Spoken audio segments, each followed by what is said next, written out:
jobs by investing $1 million with black real estate in Philadelphia. So to kick the event off tonight, we'd like to do is have everybody go around and just give a quick introduction. Say your name, who you are, where you're from. No speeches. Where you're from, and what your occupation is, what you're here for. Okay? So I'll start it off. My name is Matthew Scott.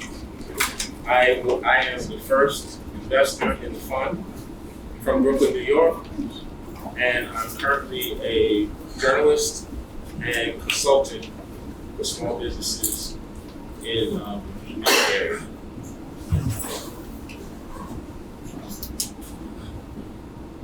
Okay, why don't we start with the ladies in the back? Ladies first.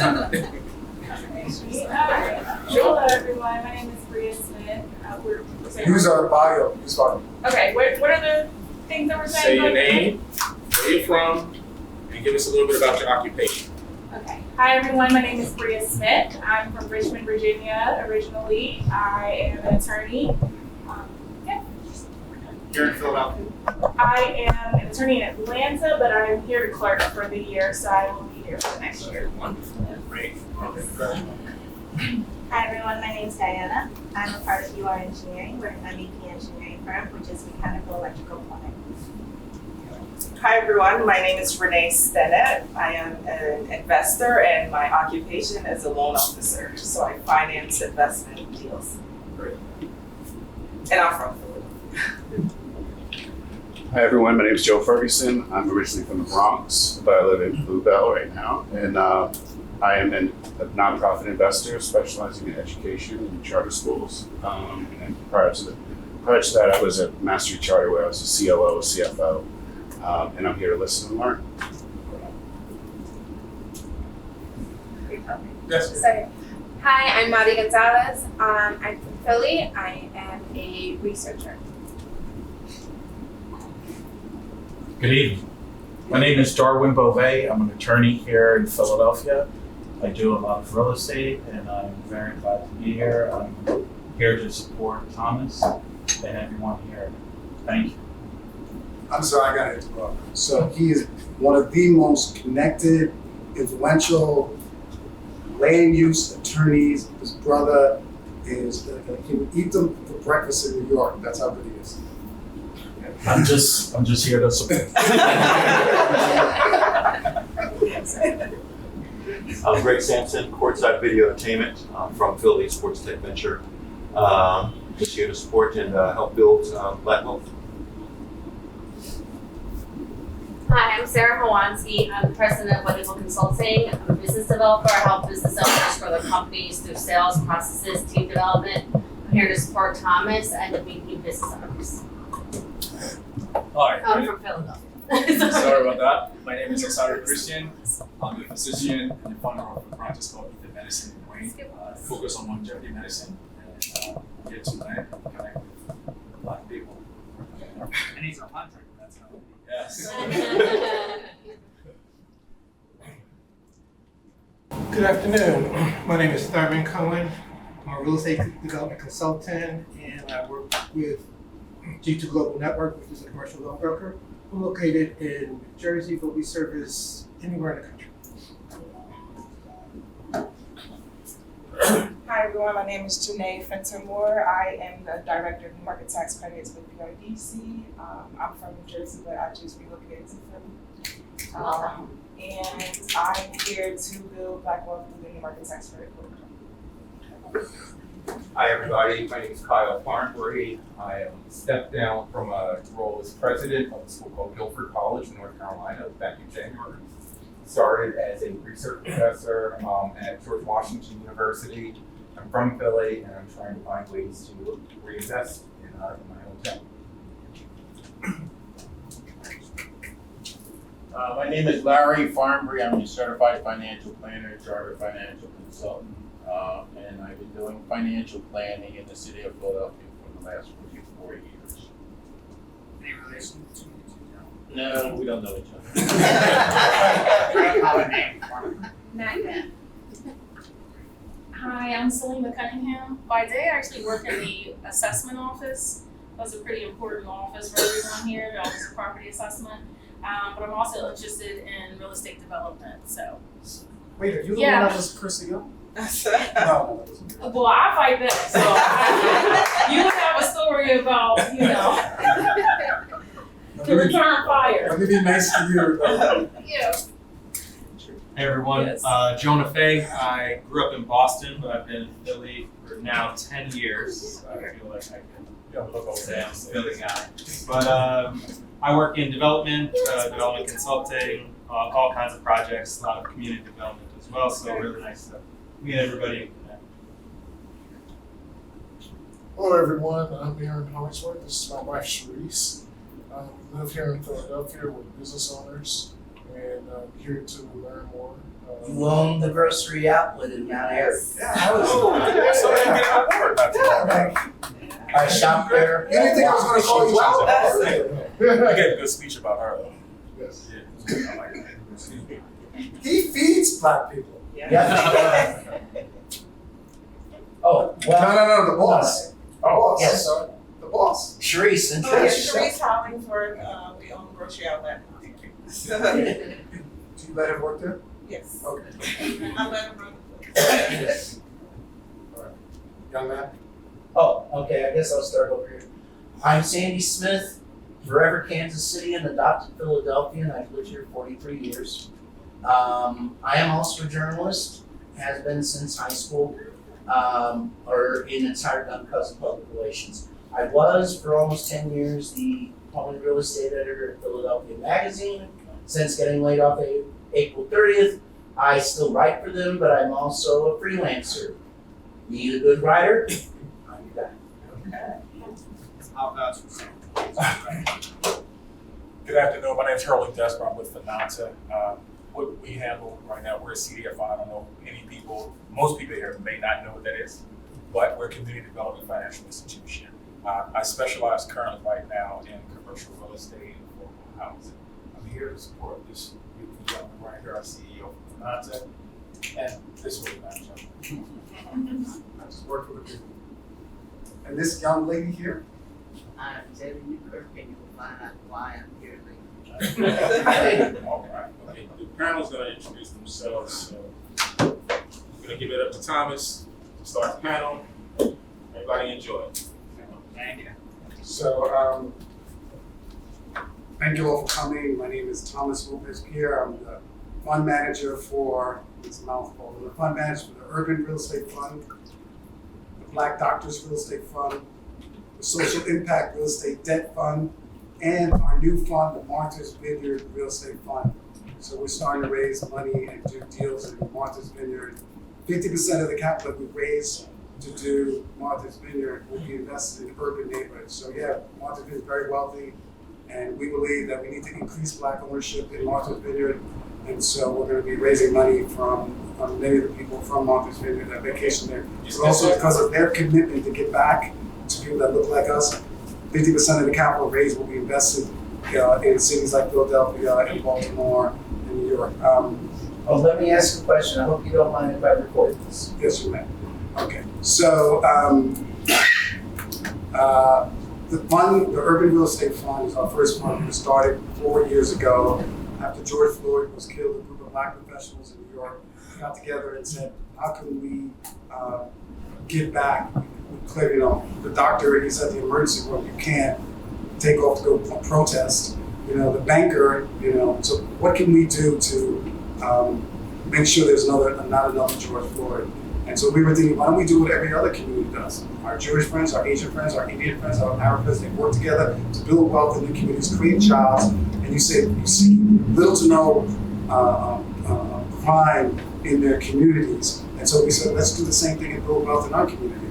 And so we got together and we started investing with entrepreneurs, which we'll speak with later. And so we got about $1 million on the hand between debt and equity.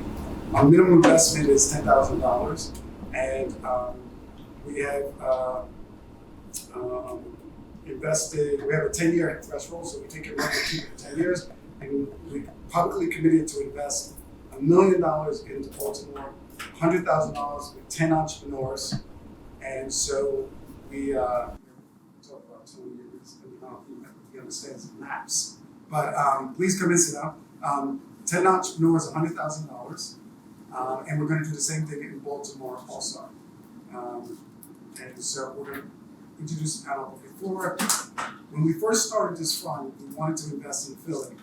And I was advised that 3 years ago, that you should get to know people first before you make a splash. So we started meeting with people. I met with Jeff like 3 years ago, took me out to lunch. But the person that opened doors for me, the person that showed me where a lot of the bodies were buried by some of the most distinguished attorneys here in Philadelphia, was Jettie Newkirk. And so we wanted to take this opportunity to recognize our leadership. Where's Thurman? Yeah, Thurman, come and join us. I need, can you do me a favor? Can you take photos? You can do that? He's good. He's good. He's flexible. He's good. I didn't know what your skill level. I just we want to present her with a Lifetime Achievement Award. Yes. No. Yeah, we have to be around you. So, you can sit there. Where's Matthew? Matthew.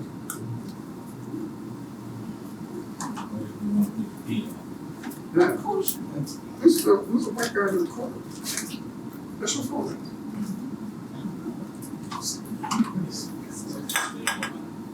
Yes. You don't have to do that. Yeah, hold your board. Hold board. Like, so it looks like it's on the table. Yes. It's gorgeous.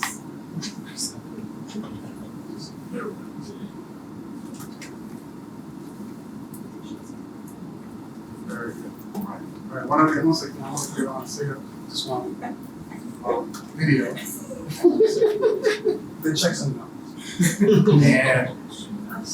Make sure you get some raise next week. You click the video button. Okay. And he's only responsible for like $250 million. So anyway, Jettie, I want to thank you for your years of support, your years of opening doors for us, your years of helping this New Yorker not step on necessarily toes that I hear that are very memorable here in Philadelphia. And so I think by the breadth of the people in this room and the people that we've worked with, it's all because of your leadership. And I wanted to thank you personally and publicly. This fund could not have made the success that we made in Philadelphia if it wasn't because of your guidance. She learned this from years of working on the SEPTA board. So all your issues with SEPTA, don't blame her for it. When she was there, it was working perfectly. She told me stories about how to deal with men, and so she says she's able to manage me because she learned early on. She used to be a public school teacher, then she went to the dark side, became a lawyer, and she's been doing God's work since then. And we're so grateful that she was very supportive of our endeavors. So, Jettie Newkirk, can you say some words?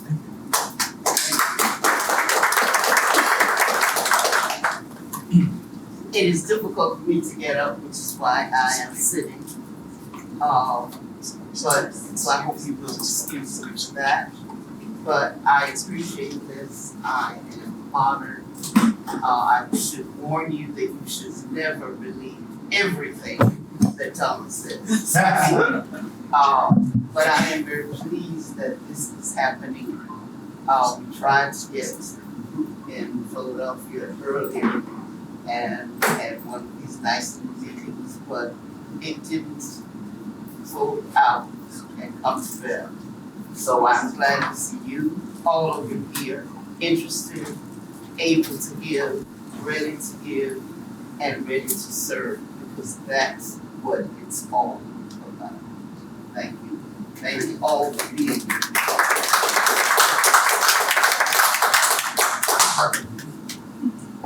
You get some raise. Thank you. All right. All righty. Okay, so, housekeeping, first we had some new people walk in, let's take an opportunity to have them introduce themselves. Start in the back with the young lady, I think she's like 22, 23. Come on down. Yeah, we have seats up here, come down here, come on, here. Okay, I actually would come up, but I have waited on a new developer guest, so. Okay, introduce yourself, please. My name is Amina Perez. I am an investor and a developer now in the city of Philadelphia. Just recently finished a project with Curly's Group and a 9-unit out in West Philadelphia. Well, just finished the financing on it, 9 units out in West Philadelphia. And I got a couple of buildings going up from the ground up, and it's a great feeling, and I'm really happy. Very good. Next. Hi everyone, my name is Vaughn Yale, like Yale University. I'm a newbie investor, so I'm considered some information, but I do also manage a few units and 3 units.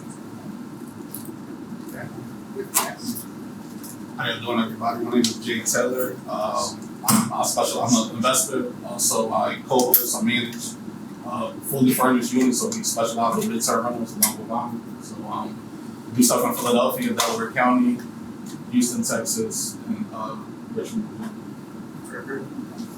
And could I listen? I got two in the back. Two in the back? Got me somebody in the back? Okay, good. We got everybody. No, the brother with the glasses. Yeah. Okay. Hi, everybody. I'm Rashida Lovely. I'm the president of Newkirk Enterprise. We're in technology and developing space, so developer and developer, in the northeast region of Pennsylvania. Oh, Stanton, Yes. Yeah, Nasir Hill. I have a painting company, I'm an investor, I have a contracting company. I'm also in Northeast Pennsylvania. I came as a guest, and I'm doing some investing also with some developers. Great, thank you for being here. Okay, let's get to work. So, as I mentioned earlier, we publicly committed to invest $1 million, $100,000 with 10 entrepreneurs. And our first entrepreneur was in West Philadelphia with a young lady that we invested $100,000 with 2 years ago. Unfortunately, she is ill and couldn't join us today. But our second deal was Tony Payton. Now, English is a wonderful language. And so we said we're going to invest $1 million in Philadelphia. And so when Tony called me up and said, hey, would you do Camden? And I'm not from Pennsylvania, but I said, oh yeah, sure, yeah, whatever. Any part of Philadelphia is fine with me. And so he's like, yeah, okay. So he gave me the address. I wasn't there. I gave it to a friend who drove us there. And the computer said Camden, New Jersey. And I said, oh, we're in the wrong place. And then we saw him, and I was like, I thought it was in Philadelphia. He said, yeah, it's right there. Look over the bridge. So, like a New York real estate broker, that's and then we have our 2 other entrepreneurs. Donte. We recently invested $100,000 with them. And then, so there are 3rd deals, and we're announcing a 4th deal in the next 30 days. Now, to talk about the challenges of raising capital, debt, equity, and the public policy aspects, we have 2 other individuals. Danielle, how do you pronounce the bank again? Finanta. What is the root? Is that Spanish? It's a made-up word. It's financing technical assistance. But I say I'm Latino, so I say Finanta, but Finanta helps me. And we were talking earlier. There was some like small sequential number that assets under management. What was that? I'm only laughing because what you said about it. Congratulations. But by the way, it's good to listen to wise people. So kudos to you as well. We managed about $300 million in capital. Probably the largest small business real estate lender as trade lender organization in Pennsylvania. There is a large organization, the investment fund. They're national, but they're based here. But no, it's just good to be here. You're doing God's work. I'm the son of a pastor, so I can't help myself. I'm trying to preach today, but. And Jeff runs the Economy League, he's their executive director. When I first came to Philly, I was told to meet with him, and Jeff has been just really, I keep bumping to him and stuff. This guy is very wired. So Jeff. Thanks. Jeff Hornstein, I will never truly be a Philadelphian because I was born in Brooklyn. What's your favorite? Even though I was only there for three years of my life. It's all it takes. Philadelphia, you don't get to be a true Philadelphian until you're third generation in the place. The Economy League of Greater Philadelphia is an organization I run. I took over there 7 years ago. It's kind of an old line, kind of a white institution. We set out to change it. We changed the mission to just sort of supporting growth, which is kind of lame, to supporting equitable, inclusive growth among the poor. Anyone ever heard of George Floyd?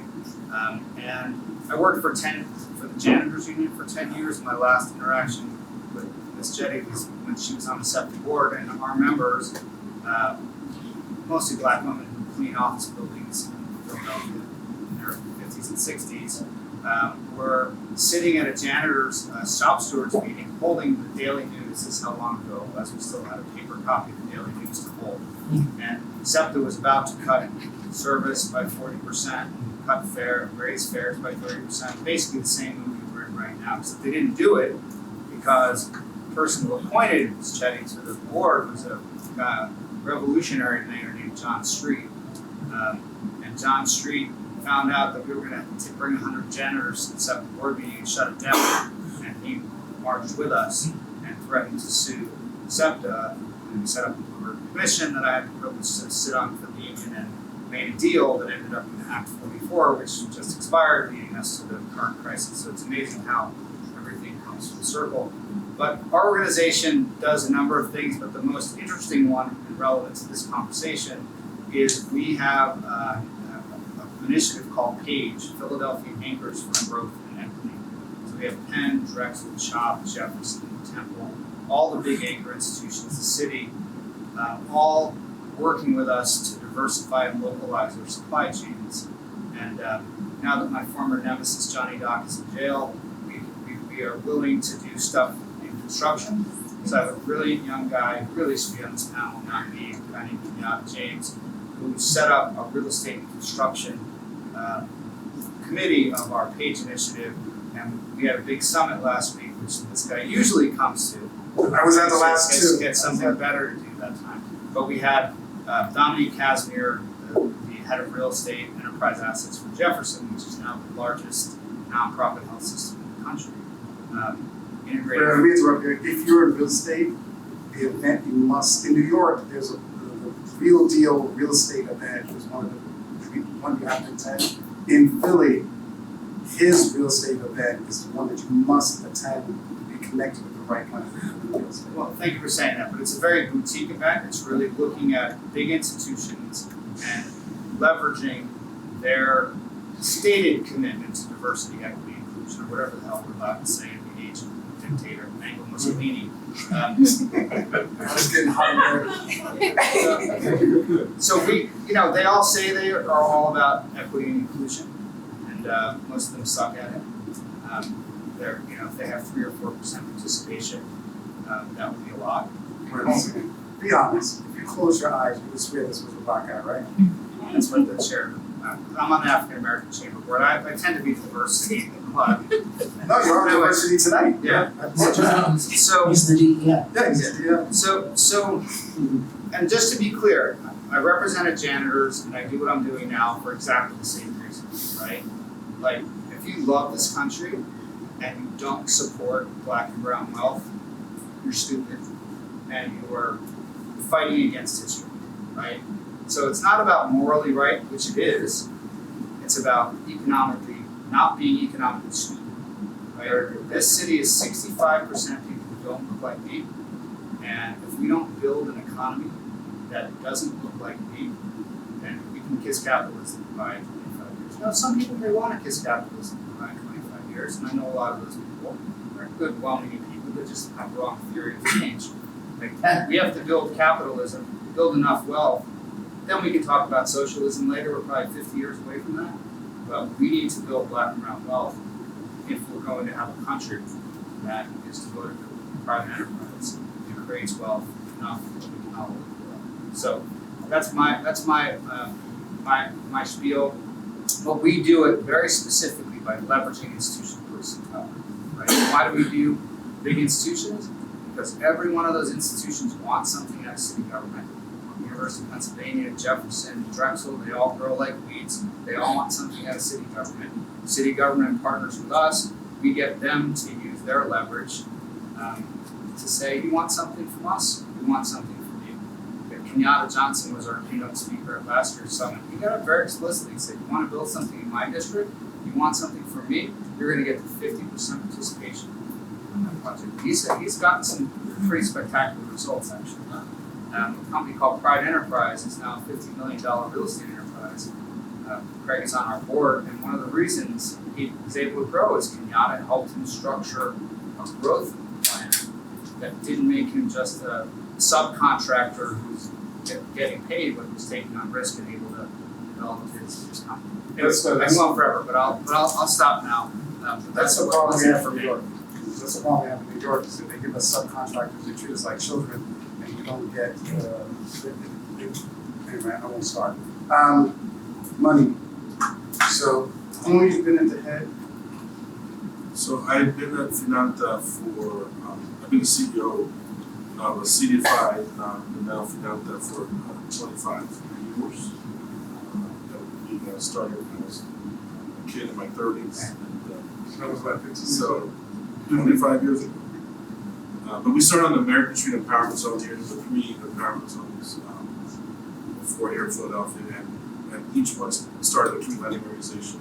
So you know vested in, and there's a couple others, and we started there in Philadelphia. And that's a neighborhood when it was a Hispanic neighborhood, which is now gentrified. You know, Fishtown, where Liberty's caught up to South Kensington, but we're there. And, so yeah, I'll talk more about what we do. Most people think we just do small business lending, and one of the things that we realized, which is what Jeff said, is to build black wealth and brown wealth, you got to help people own things in the neighborhood.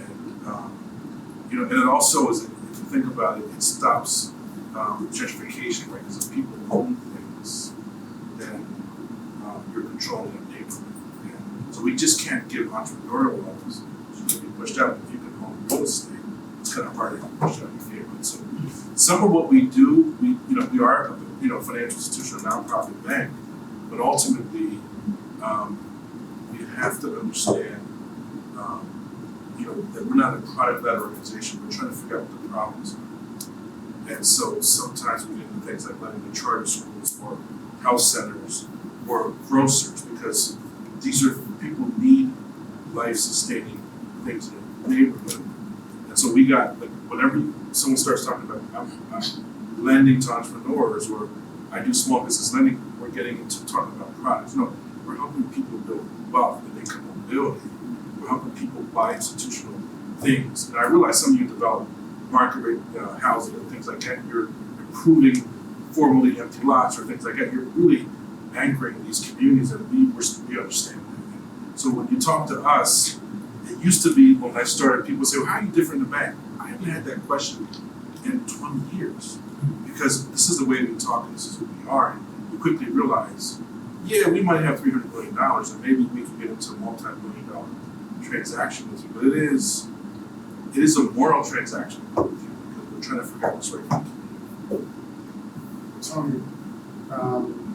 So Tony was our second deal with a Philadelphia entrepreneur. That's how we changed the language. So instead of it just being in Philadelphia, we said entrepreneurs from Philadelphia. Stating about the English language working.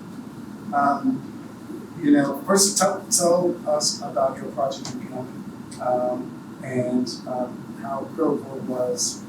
This is the self-serving part. How critical it was for that $100,000 cash that Black doctors and Black lawyers. Most of our investors are Black doctors.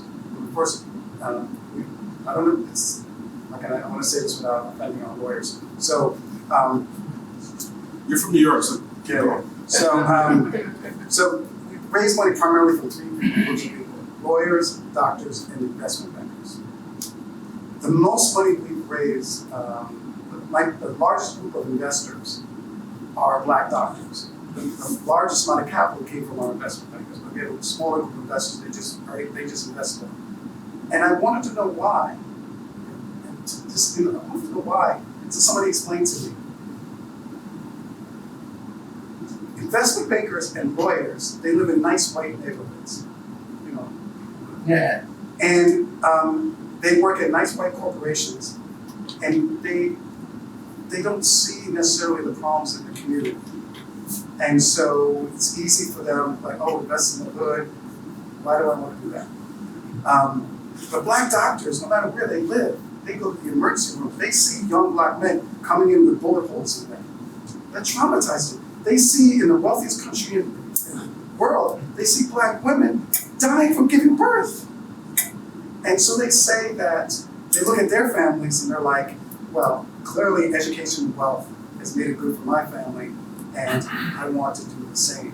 So the money that we invested with you came from overwhelmingly Black doctors, even though Black investment bankers and lawyers. And that's why we created a fund just for Black doctors, because they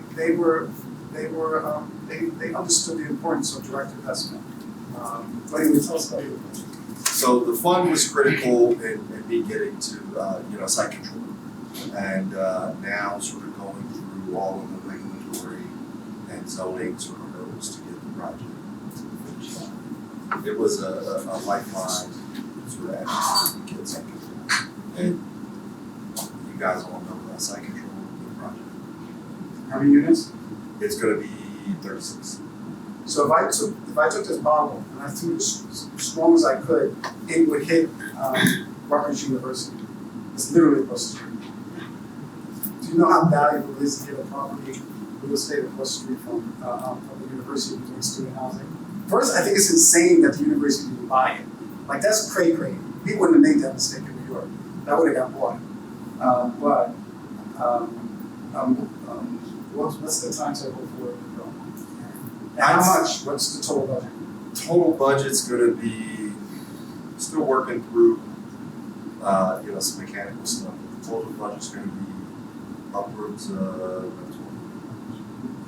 So for our potential investors in the room, our deal was like this. We invested $100,000. So I'm going to explain to the fund's business model. We invested $100,000. Before we gave him the money, he owned a property on the block that he was buying. So he was buying a whole block in Camden, New Jersey. A whole block. Like, both sides, corners, square block. And he was just short of $100,000 to close, and he only had 30 days left. We quickly got him the money. But he owned a parcel of it that's worth about, what, $300,000? $500,000, worth $500,000. And so, before we gave him the $100,000, he had to put our corporation on the deed as 50% owner. Not on a lien. We weren't a lien. We own 50% of the property that he owns 100% of. But in our contract is a buyout clause. For the $100,000, 1 year later, he gives us $150,000. So we make 50% on our money. In 1 year, 50%. Then we give up our 50% ownership of his property. He gets 100% of it back. But because of the delay in zoning, he said, Thomas, I need to keep the money for another year. So he wired us $50,000, and he kept $100,000 for the next 12 months. So we're guaranteed to make another $50,000 in the next month. Now, in return, what I gave my investors get a preferred rate of return of 15%. For those that are journalists, I mean, I'm writing preferred rate. It means that before I get to eat, before I get any money, before I eat, from all the hard work, you must first make 15% on your money. Then I get 50% of the profits. So we give our investors a 50% preferred rate of return, or 50% of the profits, whichever is higher. So a preferred rate of return of 15%, or 50% of the profits. And we anticipate that over the 10-year life of the of our first fund, our investors will walk away between 25 and 30% rate of return. And the Warren Buffett, the brilliant Warren Buffett, his 10-year average return is 13%. The Standard & Poor's average return is 13%. And so, for those that don't believe there's wealth in the Black community, there is an enormous amount of wealth. Real estate, listen, the reason why people that own it that don't look like us is not because they're foolish. They're making money off the Black dollar in our community, and we need to work together to build wealth so that we can lower. And I'm going to admit something that I don't need to say publicly. So let's keep this just between us, okay? We're not really a private equity fund. We're really a prison prevention program. Because we believe if you provide Black men economic opportunity, you will see crime plummet in our cities. You don't need to send the National Guards to DC. If you give people economic opportunity, they will make different choices. It works for every other racial group. I believe it will work for us too. So that's what we do. So Tony has been, and let me tell you, Tony didn't pay on time. So I just want you guys to know he didn't pay. He paid 10 days early. 10 days early. So you know what that does for my rate of return? My rate of return is based on the annual. So if I get 10 days early, that juices it up now. Anyway, so thank you, Tony. You know, Tony. What I can tell you is that he's a former state rep here in Pennsylvania. And you're going to be hearing a lot more about his deals. Tony's a serious dude, and we're honored to be partnering with him. So, yeah. Hello, sir. Okay. Ray and Dante. So, first introduce yourselves. And let's start with you because you're in the video. Good evening, y'all. My name is Donte Brown. I'm a real estate investor, primarily in Philadelphia. I've been investing in real estate. We've been investing in real estate for about 7 years now. So the money that we got from the fund is allowing us to scale up at the rate that that we want to, and it's very useful. How much did you get from us? 100K. Gotcha. We're on the same page. Yeah. So we're basically using that money to acquire real estate and scale up. Like I said. And where are you from? That's Southwest Philly. Hi everyone, my name is Pryer. Like I said, like you said, I'm a real estate investor as well. Past 7 years. I'm also a general contractor for our projects. Like I said, we do everything Southwest recently. You said Past 7 years. Start getting good. 6, 7. No. We started getting good like the past 1. But 7 years we was trying. But we used Thomas' money to acquire 3 more properties in the Southwest area and develop it right. So what's interesting about these two is that we came to Philly and we didn't know what our business model was going to be in Philly. But after the leadership and the wisdom of this Jettie Newkirk told us the best thing for you to do is partnership. We realized that we should select individuals that are incorporated and ingrained in the ecosystem of the CDFIs and not-for-profits. So they're getting debt capital. We provided equity capital. They're getting debt capital from what's it called again? Jumpstart Philly, which was Jumpstart Philly, created by Ken Weinstein, who I warned Ken this, and I told Ken Weinstein that he should watch his back because I'm from New York, and we will kidnap him and bring his program to New York, and we will steal this from Philly. No, we want him. We want to take him. We want his leadership in New York. So if you guys don't appreciate him, we will roll up a van, put a hood over his head, snatch his behind, and bring him to New York. I lived in the neighborhood where it started, and I've seen the effects of it there. I know, and we're going to take it to New York. So what I did was to partner with organizations, not directly, but indirectly. So for instance, the woman that we invested $100,000 with, Matthews, Joseph back here with my check. Is he here? Okay. Yes, ta-da. Oh, Joseph, bring me the check. Bring me the check. So we partnered with a woman named Daphne Gitters. And we invested $100,000 with her, and 2 years ago, and we let her roll over her payment. And let me get the check. And now we just got a check for Let's see how much it is. Because it's time for her to pay. And this check is for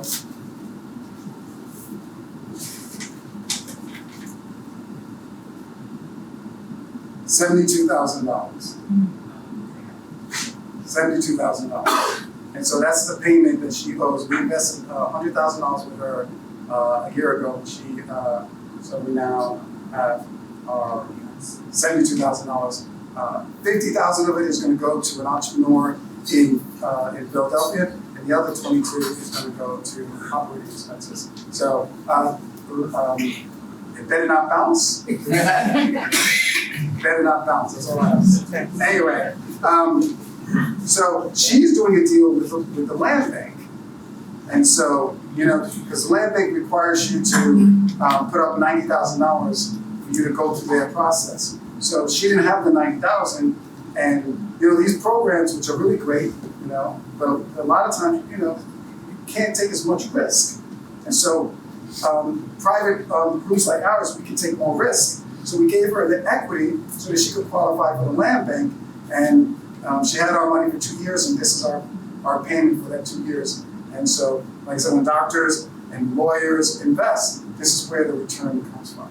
So because of Jettie's leadership, I knew I wanted to find individuals that were ingrained and incorporated into the Philly area. The other thing that was really important is, and we will not change this, we are not here to invest in real estate. Urban Real Estate Fund, we do not invest in real estate. We invest in Black real estate entrepreneurs. We give them the money. We give the money to local entrepreneurs.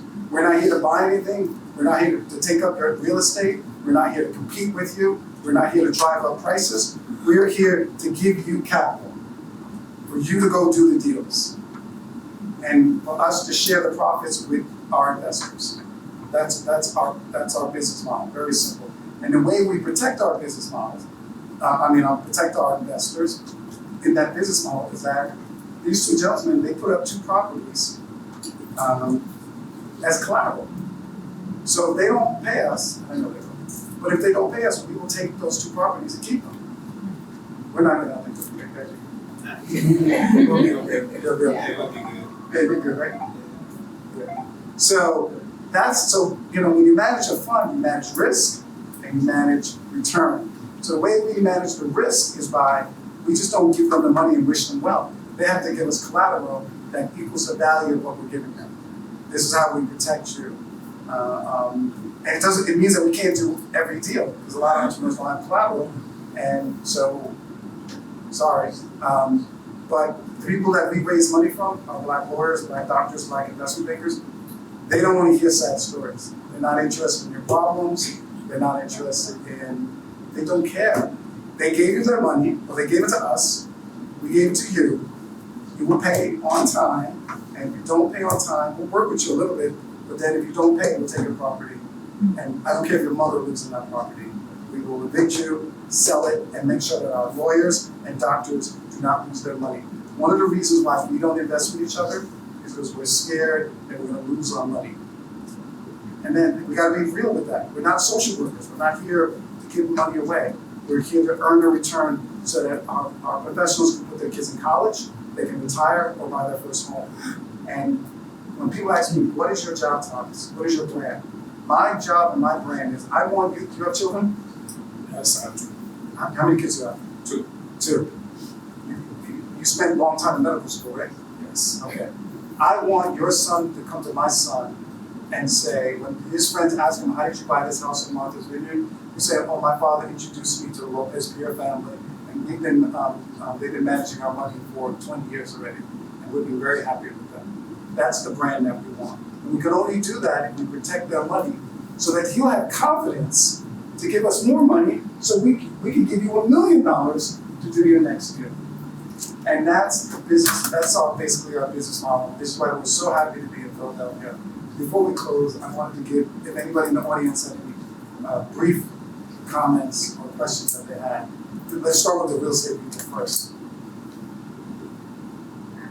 Yes. I wanted to know the selection process for the entrepreneurs that you're investing in. I select. Okay, so how does one go about being considered? So what happens is, I get you, explain the deal for me, and then I forward it to our investment committee. And so, I am, professionally, I'm a licensed real estate broker professional, but I am the dumbest guy in the room.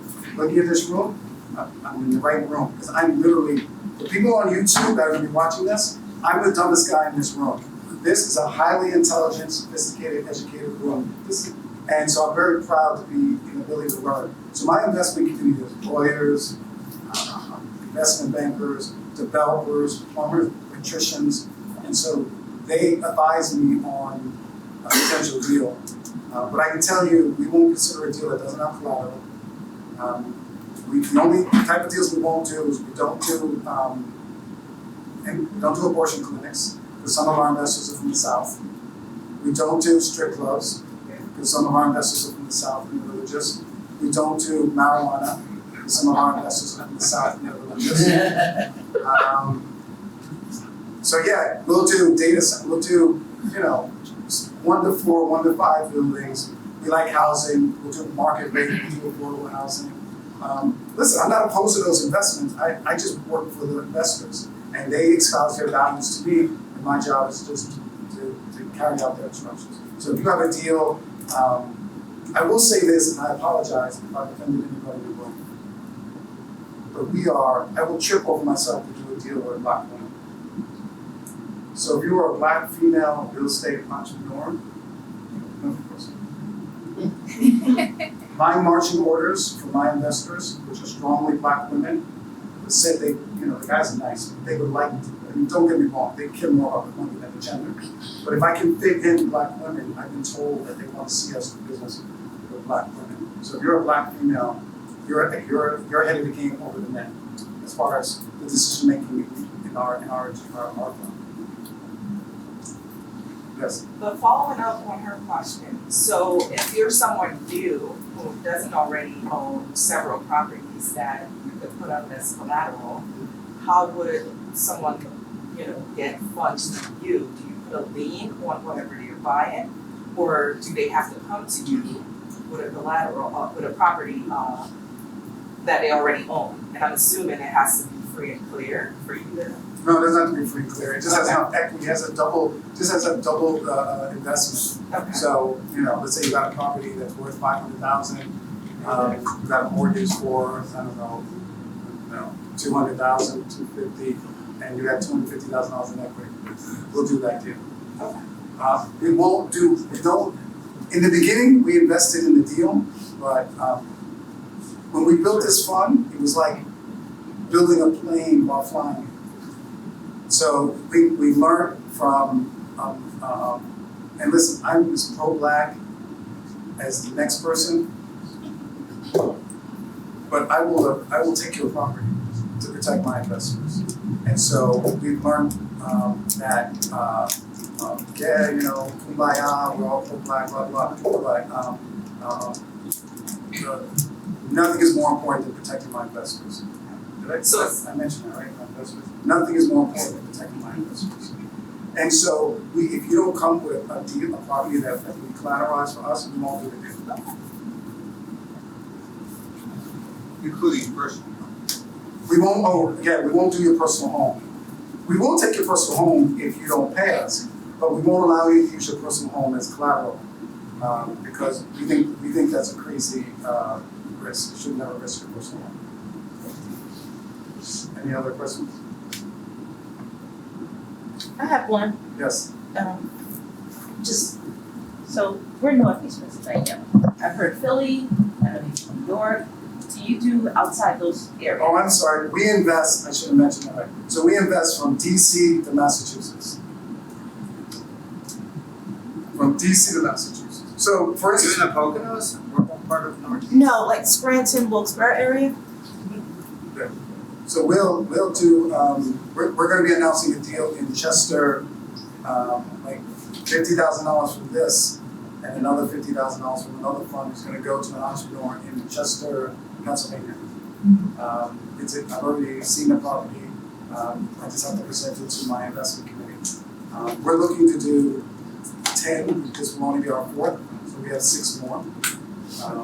And listen, if you have a deal that if you don't have a private property, you know, I want to help you.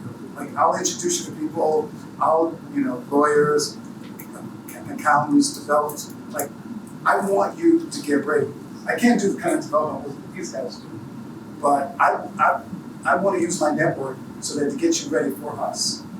The other thing is that we're never going big, so our relationship is going to be short term. So we're never going to do like 50 to 100 units, because once you get to that level, you don't need us anymore. We always want to stay small so that the people that come behind you will always have access to capital. What happens in our community, I gotta say this, the talented 10 bourgeois Negroes, there's always the same faces because they're proven. It's the same black folks that have access. And then the ones trying to get up, they can't because they're blocked by somebody that looks like them because they're successful. And so it's a pyramid. So the top of the pyramid has all the opportunity while everybody on the bottom is fighting to get up. So we want to create a fund that only services new and emerging and small entrepreneurs. And so even though our fund will grow to $50 million, we'll always serve small and emerging entrepreneurs. So partner with organizations like yours and return for those. So, yes. So is there like a database where will investors be able to like access the people who they're investing in and like be able to get mentorship if they're interested in doing real estate? So no, we're not a platform. We're our information is what's the word they use? Proprietary. Yeah. Thank you. Yes. Yeah. So I guard my. Some of my investors are on our website, public. But most of them are not. So not get access to the other investors, but get access to the people that you are invested in, so that you could be able to learn from them if you're interested in going into real estate yourself. Oh, that's what these events are for, so you can network. And then if someone calls me up and explains the situation, I'm like, oh, you should talk to this guy because he went through what you went through. So yeah, I'm willing to do that, particularly in cities that we're committed to.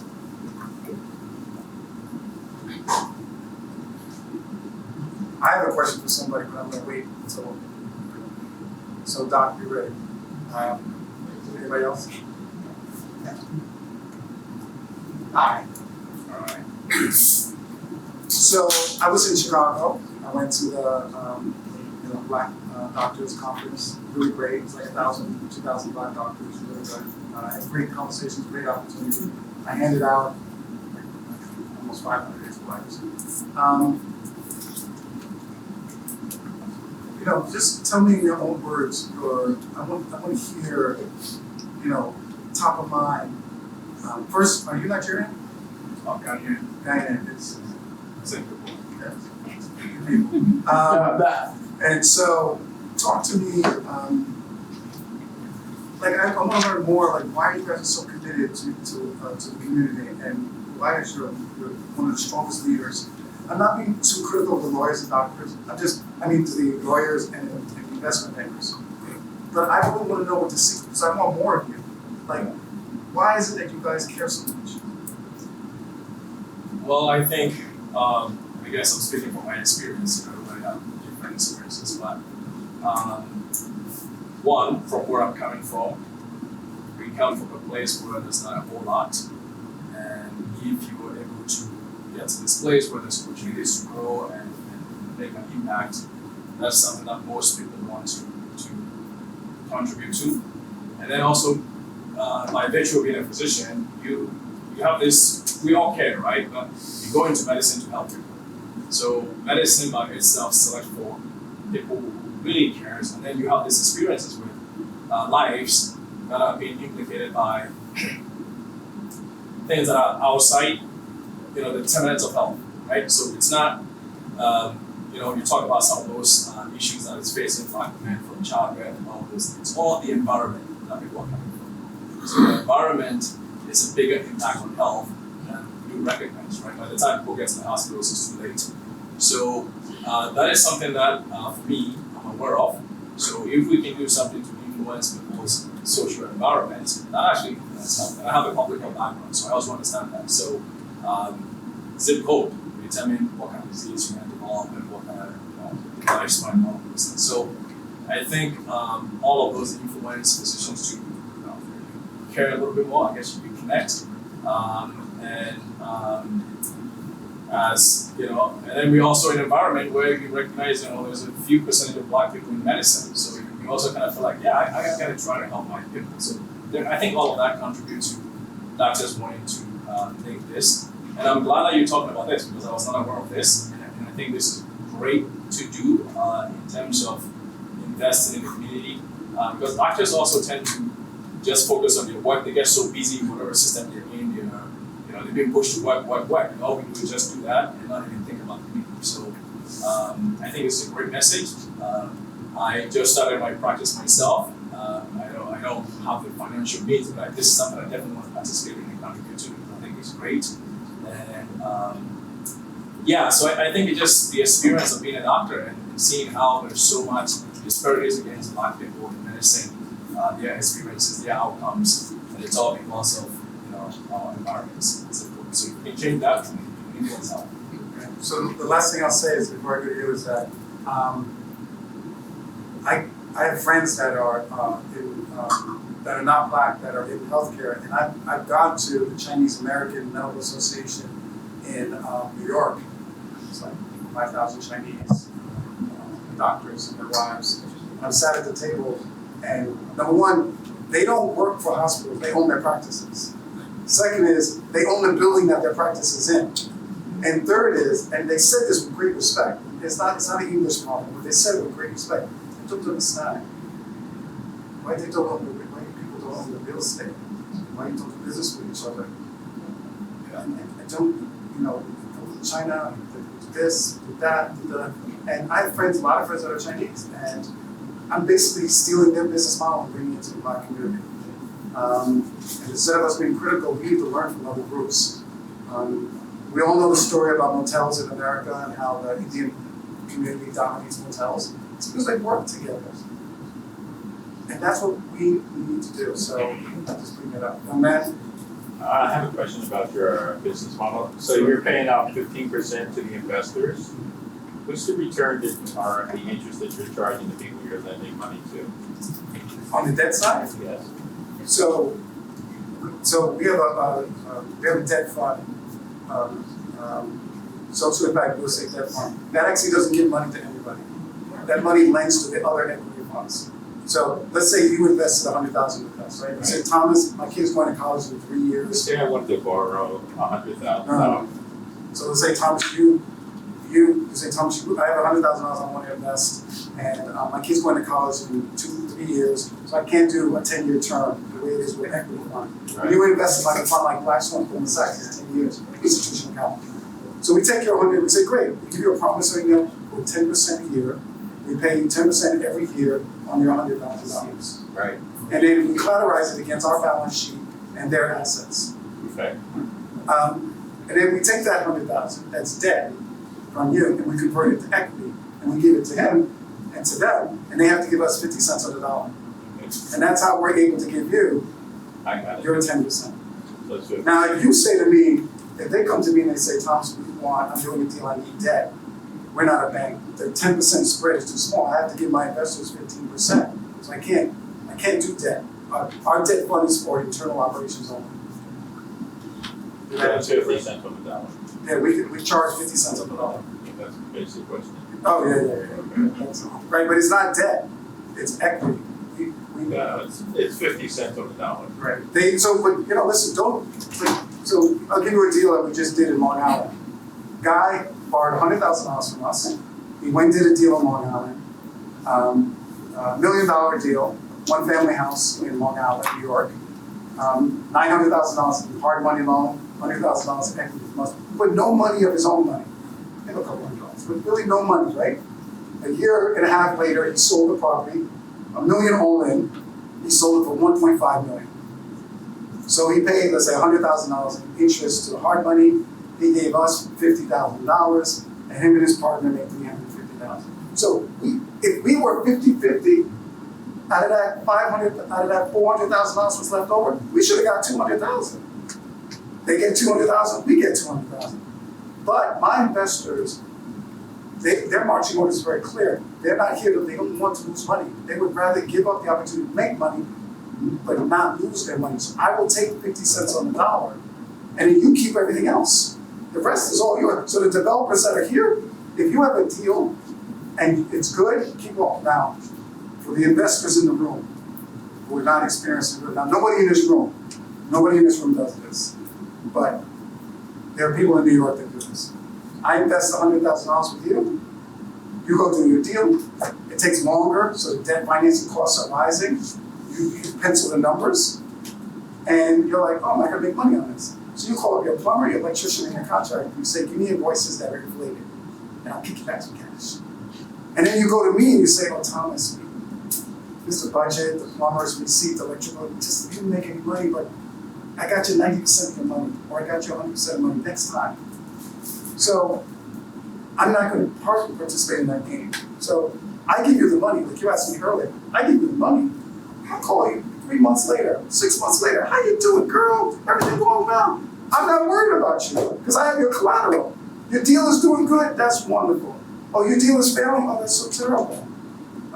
Is there any way I can be helpful? Can I introduce you to a good real estate lawyer? Well, I was hoping, Thomas, you could take less. Then, oh no, we don't do that. We don't take less. I know, but the deal's not. I'm so sorry. Next time, maybe. But thank you for these properties over here.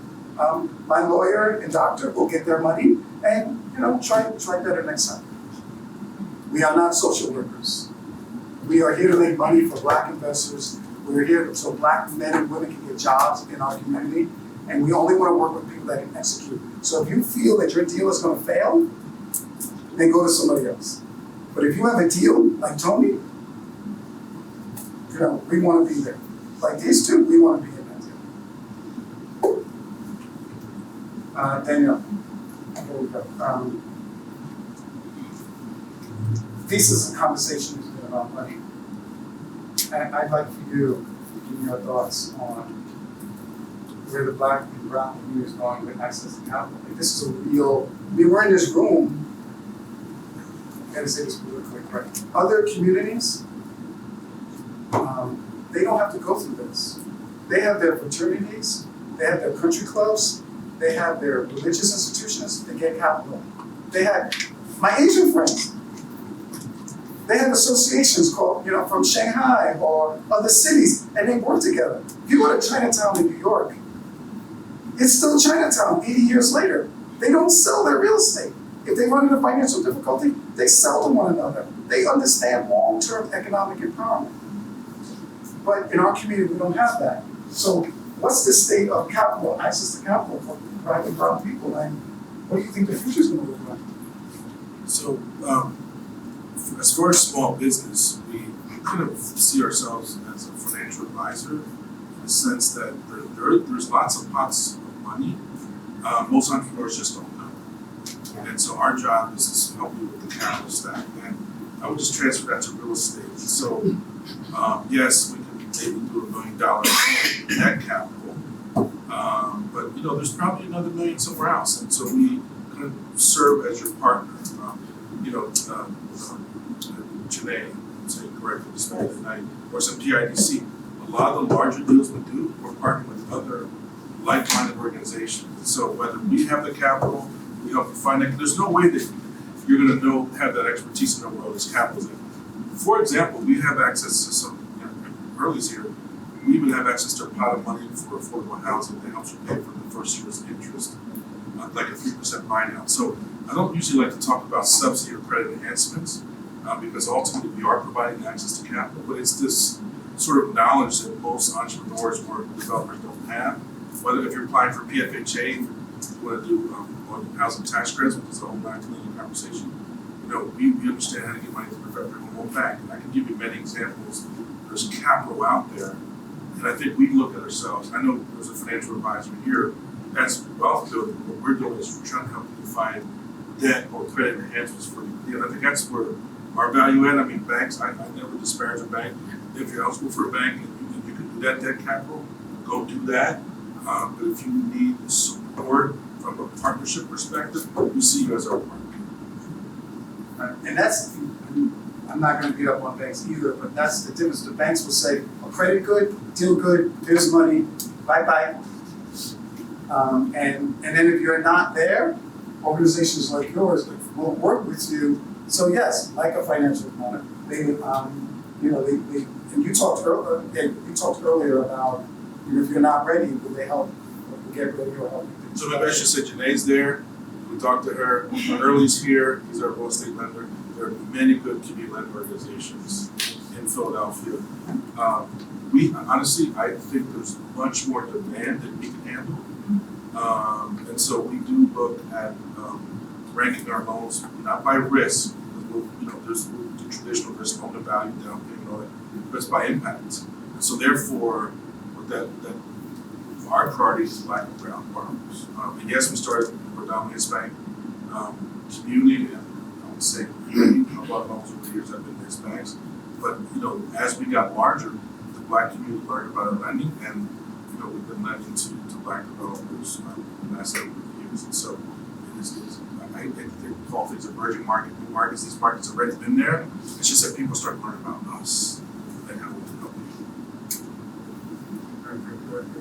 Tony, when you were in the legislator, before you became an entrepreneur, your constituents, other than asking for social services, the business community came to you, what you did there, where do you see Philadelphia going? I mean, I think Philadelphia is going to continue to grow.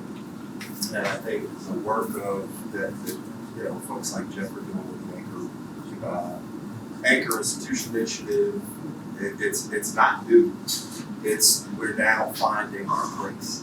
I think Philadelphia is going to continue to grow from a population perspective and from an economic opportunity perspective. That's what I see. Young man, where do you see the economy being in 5 years? The economy league or the economy in Philadelphia? Well,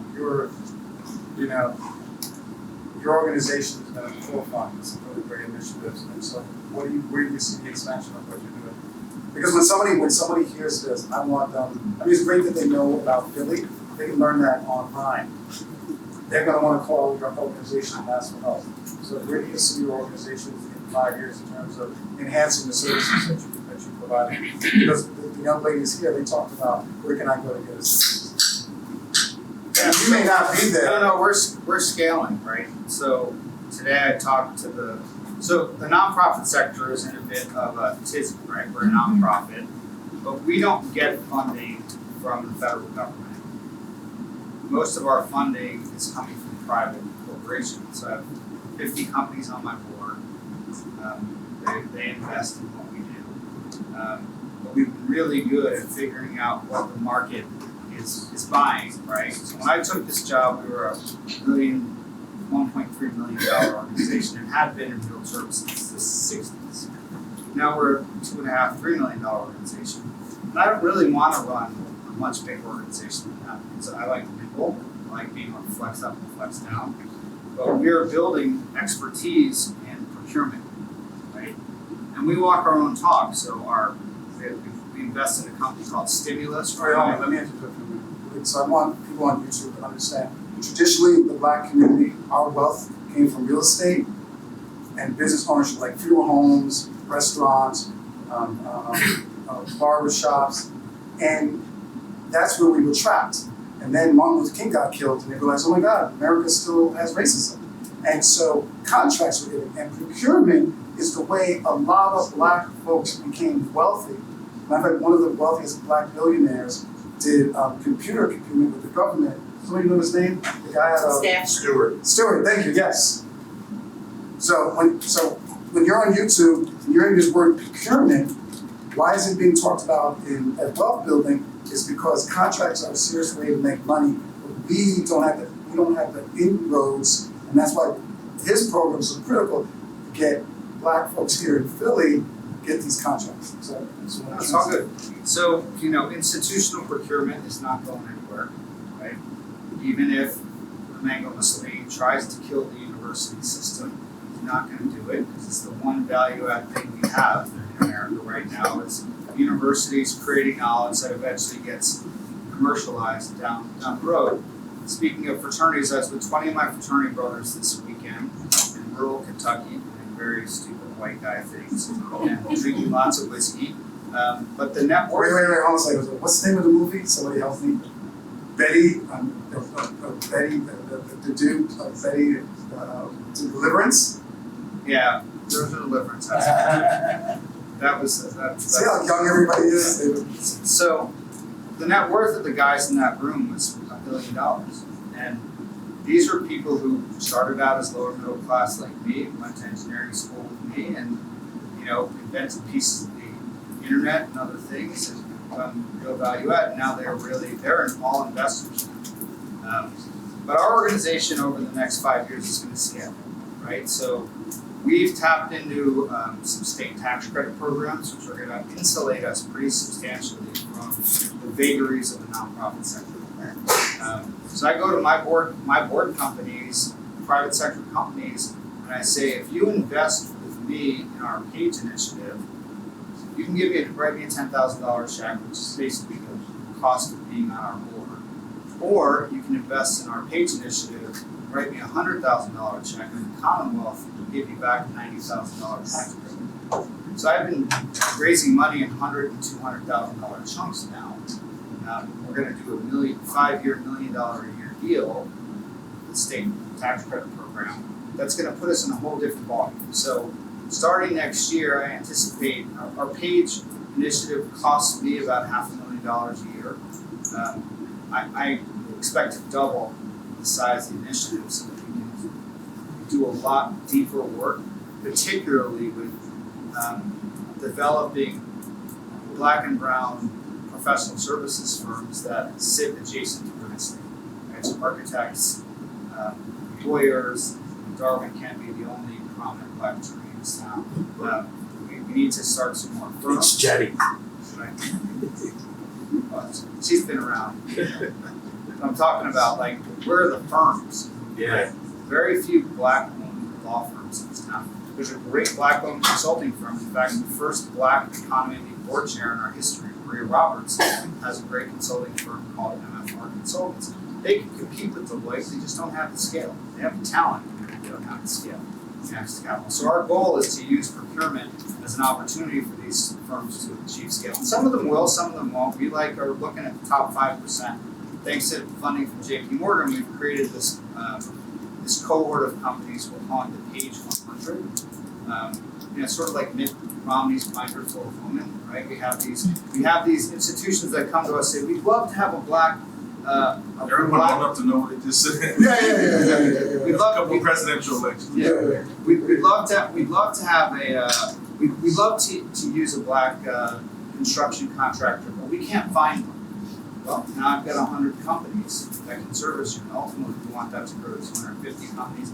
It's both a Rolodex and an index. So we're going to use that as an index of small business health, because Black and brown firms aren't healthy. The rest of the economy isn't healthy, right? So we're investing in these. We don't invest. We have a small grant fund that we help companies with. We're trying to raise another fund. We came up with this.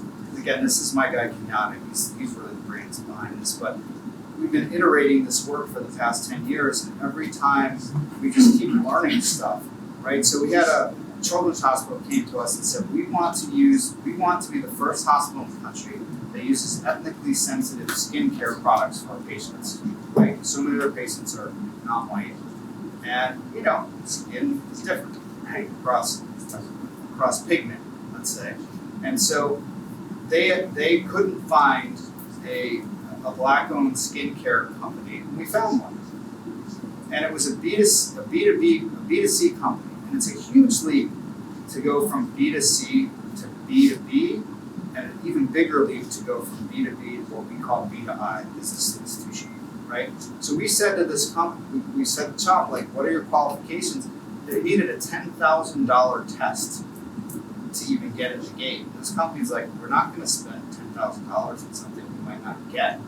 So we went to the impact investing community companies. We raised $250,000 pretty quickly, and granted, set up a grant fund that gave $5,000 to $25,000 to a bunch of companies who set up an arm's length kind of vetting system for, and we don't give these firms money, we buy them the thing.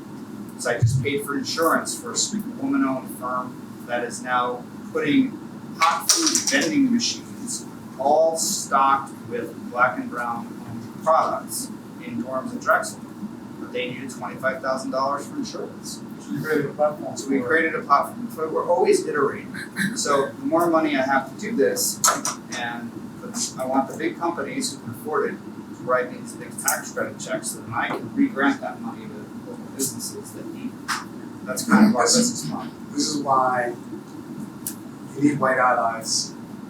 I tell people, black folks did not get free from slavery because we woke up and said, you know what, I don't want to do this anymore. White people had to die so that a lot of black people get free, and we need more allies. And can't wait till we have a new presidential election. Anyway, any last questions from the audience? And okay, I want to give our newest entrepreneurs any last words. To be honest, we're just locked in right now. We're ready to spill, so we're just working. So our contract with them is 5 years, so they have our money for 5 years. So we gave it. When I think about it, every year they're just going to give us $50,000. Just. And then we grow to, we'll invest up to $500,000. So you do 2 deals at $100,000, and then your third deal is a $250,000, and then your fourth deal is $500,000, and then the terms are the same. So we will grow with you up to, and our Martha's Vineyard Fund, our goal is to do $1 million investment. And so an entrepreneur will get $1 million from us for our Martha's Vineyard Fund, because the cost of housing there is real. Anyway, I want to thank, can we give a round of applause to our panelists?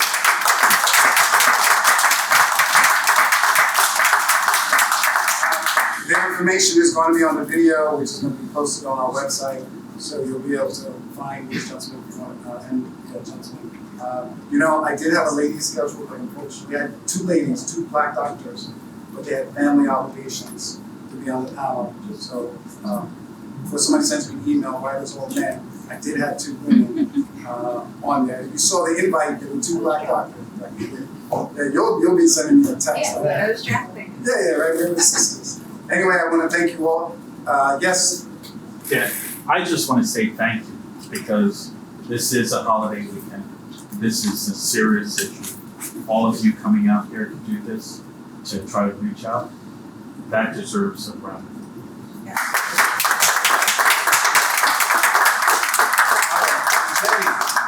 I'd like to say thank you also. This was tremendous. I learned a lot. I got some credit that I probably didn't deserve.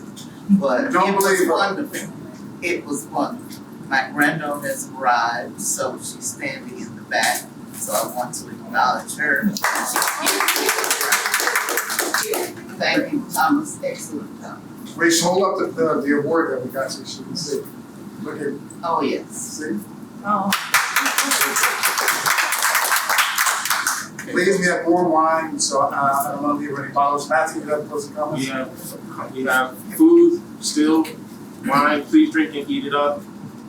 Got some housekeeping things. I'd like the panel to stay here. We're going to take a couple of pictures. We're going to take a picture with Panel and Jettie. Please feel free to actually network with each other, learn more about each other. I know a couple more people came in, get to know them as well. Thank you again for coming.